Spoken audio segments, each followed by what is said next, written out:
Hey, it's Thomas Mulready from CoolCleveland.com, and we're here today in the East Bank of the Flats, and we're here with Terry Schwartz, who's running Pop-Up City. And it's a great program that was a brainstorm of yours that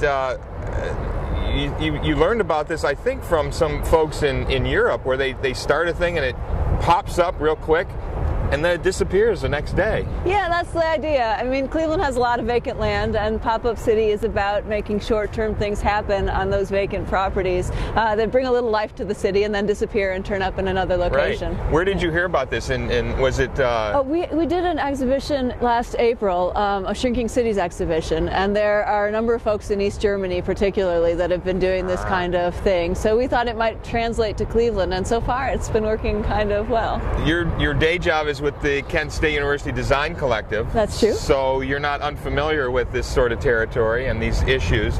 You're also planning to bring in some folks to talk to folks in Cleveland about some of these ongoing issues of revitalizing urban spaces? Yeah, we've got a workshop on February 27th, and we're going to bring in some of the practitioners from Europe, a few architects from Germany, who are going to teach a workshop on how we can do more of these kinds of things and make it more part of our culture here in Cleveland. Oh, that's fabulous. So you're planning a big one for Leap Night. Yes. So Pop-Up Leap Night right here on this site as we speak. You've got some folks here helping you over your shoulder there.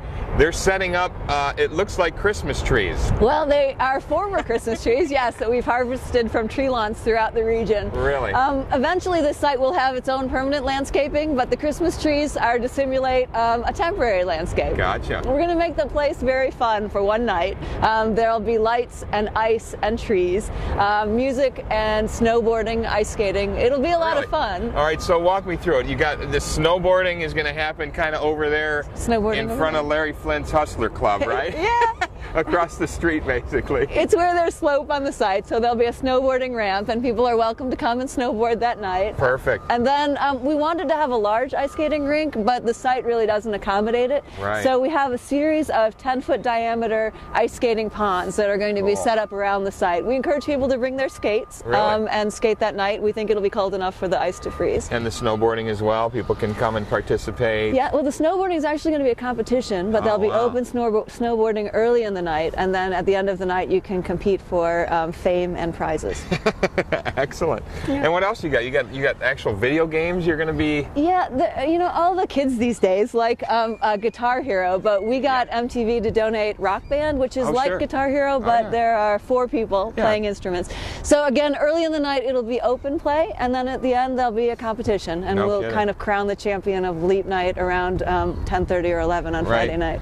And you're going to get power out here with really long extension cords coming from some of these buildings? Or? Well, no, we're going to have generators on the site so that we can power the lights and the video equipment. We'll have a DJ on the site, and most importantly, given the weather, we're going to have a big bonfire so that people, you know, the context of the river, the bonfire, and music, to me, it'll make for kind of a magical night. Well, this is a fabulous site, and it was fabulous when the flats were thriving. Right now, it's in sort of an interim period because you guys are working actually with Wallstein Group, who owns all this property and is planning a big development on this site. Talk about how you were able to convince them to participate in this kind of an idea. Oh, they've been really great, actually. I emailed them, Don France from the Wallstein Group, and asked him if we could do this, and oddly enough, he said yes. I mean, we've got all kinds of insurance and such to make it happen. But essentially the construction is going to begin this spring on a major new development on this site. Oh, yeah. And this event is intended to kind of anticipate it, you know, and bring people back, remind people how great it was. You know, in reality, when the flats were thriving, you didn't have this view because these were buildings. And so this is an opportunity to see the river in its full glory with all of the industrial and entertainment stuff in the background. It's true. It really, when it was fully flush down here, it was almost too much, you know, and you come down now and you can really appreciate it for what it is. Talk about this theory of what the pop-up cities are, about coming into underutilized, underappreciated spaces, giving them life for a short period of time. Well, yeah, I mean, it's almost as if it's like sending out a signal that this is a good place and it's going to be thriving. It just takes a long time in Cleveland to make development happen. So short-term temporary events are just a way to kind of, entertain ourselves while we wait for the permanent development to come. And, I think in a lot of ways the final development will have a completely different character than anything we've ever seen. Oh, yeah.